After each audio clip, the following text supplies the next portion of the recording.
హీరోగా క్రేజ్ సంపాదించుకున్న అల్లరి నరేష్ మహర్షి, నాంది, నాసామిరంగా సినిమాల్లో సీరియల్స్ రోల్స్ తోనూ మెప్పించాడు. ఆ తర్వాత నరేష్ రూట్ మారింది. లేటెస్ట్ గా ఫుల్ మాస్ యాక్షన్ అపీల్ తో బచ్చల్ మల్లి మూవీలో నటించాడు.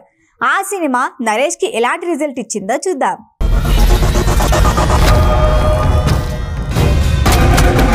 డిసెంబర్ 20న ప్రేక్షకుల ముందుకొచ్చిన బచ్చల్ మల్లి మూవీని సోలో బ్రతికే so better fame Subbu Mangadevi దర్శకత్వంలో తెరకెక్కింది. ఇందులో అల్లరి నరేష్, అమృత అయ్యర్, రోహిణి, రావు రమేష్ నటించారు.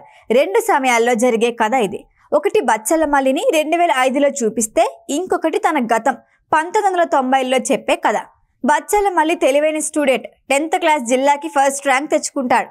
తండ్రి అంటే ప్రాణం, కానీ ఆ తండ్రి వల్లే మూర్ఖుడిగా, చెడ్డవారిగా మారిపోతాడు. తండ్రికి మరో మహిళతో సంబంధం ఉంటుంది. ఆ బంధానికి తాతయ్య అంగీకరించాడు. అప్పుడు మల్లిని, తల్లి రోహిణిని వదిలేసి వెళ్ళిపోతాడు మల్లి తండ్రి. అప్పటి నుంచి తండ్రిపై ద్వేషంతో రగిలిపోతూ ఉంటాడు. సిగరెట్, మందు, వేశ్యల దగ్గరికి వెళ్ళటాన్ని అలవాటు పడిపోతాడు. అలాంటి టైంలో మల్లికి కావేరి పరిచయం అవుతుంది. ప్రేమించిన అమ్మాయి కోసం బచ్చల మల్లి ఏం చేశాడు? తన జీవితం ఏమైంది? ఇదే మొత్తం కథ. కథలో ఎలాంటి కొత్తదనం లేదు. స్టోరీ మీద కన్నా బచ్చల మల్లి క్యారెక్టర్ పైన ఎక్కువగా ఫోకస్ చేయటం వల్ల కాస్త ట్రాక్ తప్పింది.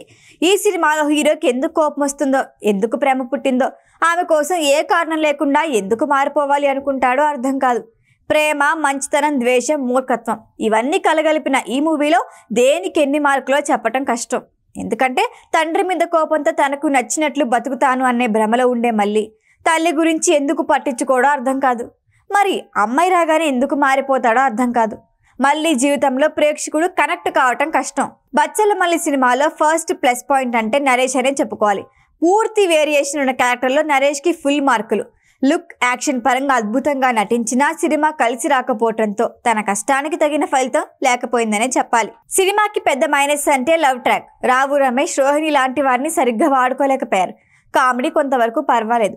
సోలో బతికే సో బెటర్ తర్వాత సుబ్బు తెరకెక్కించిన ఈ సినిమా కథను బాగానే రాసుకున్న బచ్చల మల్లి క్యారెక్టర్ను ఫిట్ అయ్యేలా చేయటంలో డైరెక్టర్ ఫెయిల్ అయ్యారనే చెప్పాలి.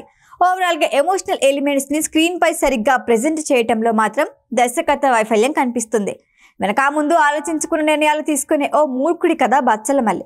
చాలా మందిలో ఉండే ఈ మూర్ఖత్వం అందరికీ కనెక్ట్ అవుతుంది. కానీ ఆ మూర్ఖత్వం తాలూకు విపరీత ధోరణి, అనూహ్య పరిణామాలు ఈ స్టోరీపై పెద్దగా ప్రభావం చూపించలేదు. మంచి హిట్ కోసం నరేష్ మరో ప్రయత్నం చేయాల్సిందే. ఓవరాల్గా బచ్చల మల్లి గురించి చెప్పాలంటే పిగ్గా కూర్చుంటేనే థియేటర్కి వెళ్ళొచ్చు, లేదంటే ఓటీటీలో వచ్చే వరకు వెయిట్ చేయటం బెటర్. ఈ వీడియో కనుక మీకు నచ్చినట్టయితే లైక్ చేయండి, షేర్ చేయండి, సబ్స్క్రైబ్ చేయండి. అలాగే పక్కనే ఉన్న బెల్ ఐకాన్ని క్లిక్ చేయండి.